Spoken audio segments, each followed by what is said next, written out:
before I even got paid for the car, it had already been wrecked.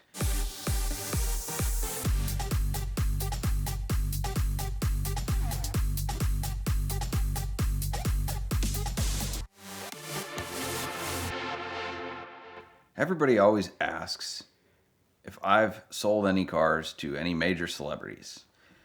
And it's kind of like those questions of, well, what's the most expensive car you've sold? That, it really doesn't matter what number you pick, people are always in awe. At one point in my career, I bought a 2005 chrome orange Lotus Elise from none other than Raven-Symoné, through an intermediary, of course, because you can never talk to these, people that are up here in Hollywood. Don't care. I just wanted the car because it was a nice car and a good deal. So I got the car from her, and the front bumper looked like it had been painted, and we had to do a little touch up there.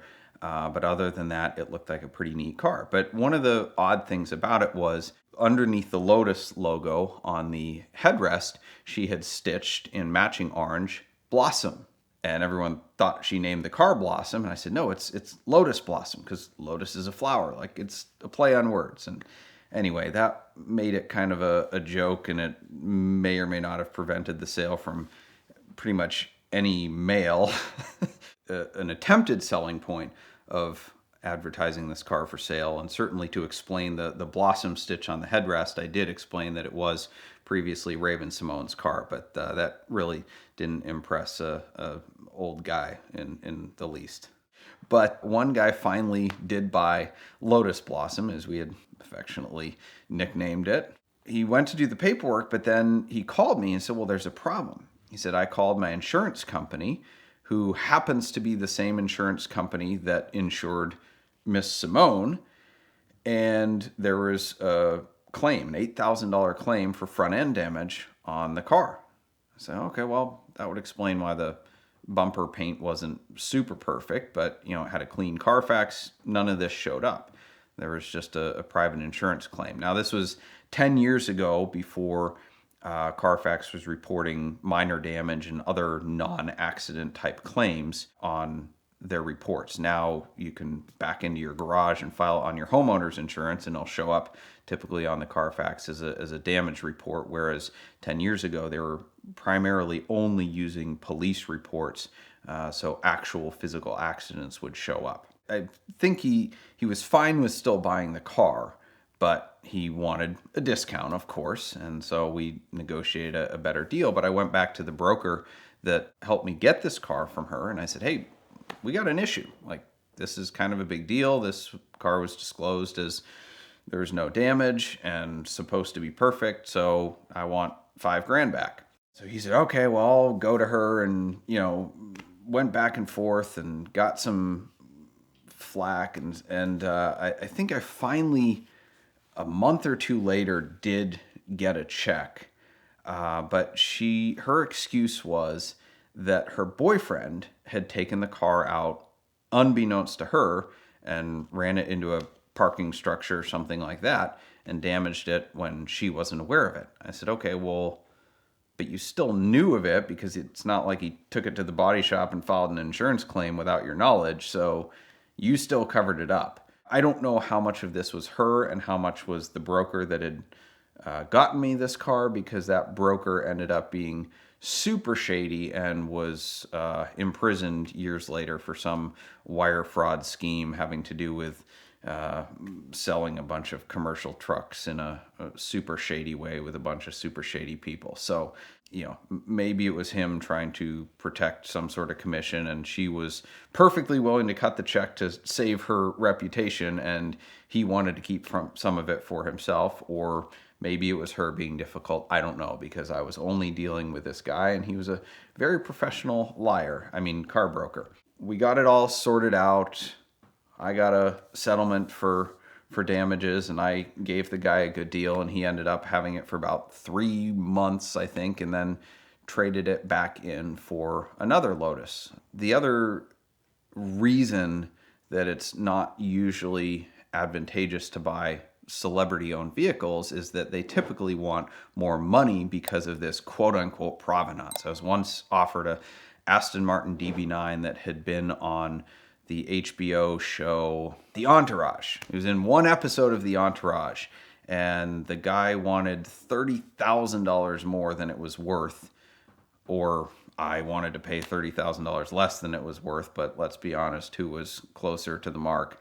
And just because it had been on the show. So $30,000 is a big gap to close when you're talking about a $100,000 car.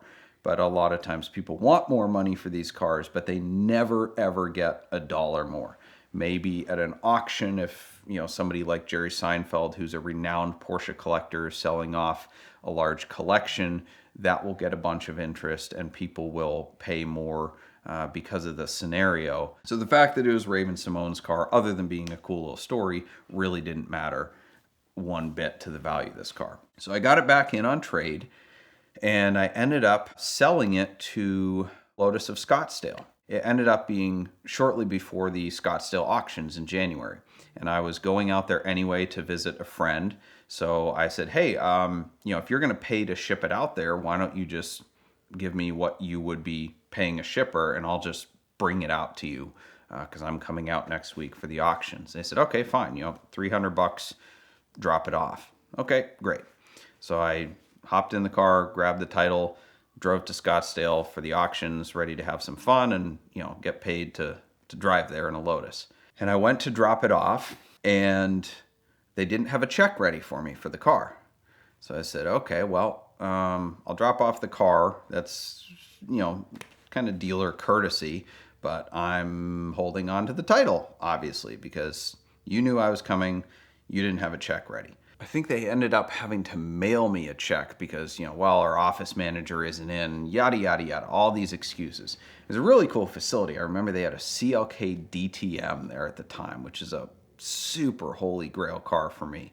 But thankfully, I didn't have stars in my eyes enough to be distracted by the machinery there, and I held on and said, nope, not giving you the title until you pay me. Now, in a private party sale, you'd be asinine to ever give somebody the keys to your car in the car before they had full payment. But in the dealer world, a lot of times this stuff just works a little bit differently. There's a lot of professional courtesy. Bigger dealers won't even cut a check until they have both the car and the title in their hands. So that's just some of the stuff we have to put up with. But anyway, I finally got the check for the car, sent them out the title, and then I found out that I think in between when I had dropped the car off and they had sent a check for it, they had taken it on test drive, I think, or they had sold it, and the guy immediately totaled the car. So before I even got paid for the car, it had already been wrecked, which thankfully they sent a check because that would have been a really super awkward situation. But then I remember too, trying to get back, it was a whirlwind of a weekend because that was the year that the crazy monsoon and windstorms hit the Scottsdale auctions and the Russo and Steele tent blew over and they wouldn't allow people's cars to be moved from the premises. So a lot of them had water damage that shouldn't have, and tents fell on cars, and it was a whole big debacle. And then I almost didn't get on my plane home because I think my driver's license was expired. I had my passport with me, but they almost rejected my passport at TSA because of some weird technicality. Thankfully, they let me on the plane and I made it back to Vegas, but the weekend was not without its adventures. But the cool thing that I got out of all of that was she left not only the sweet Ed Hardy hat that my wife hates, but she also left a set of zebra print Burberry sunglasses. They were definitely ladies' glasses, but I heard from at least 2 people that those glasses looked just killer on me. And one of them, 3 people, including myself, because I thought they were awesome too.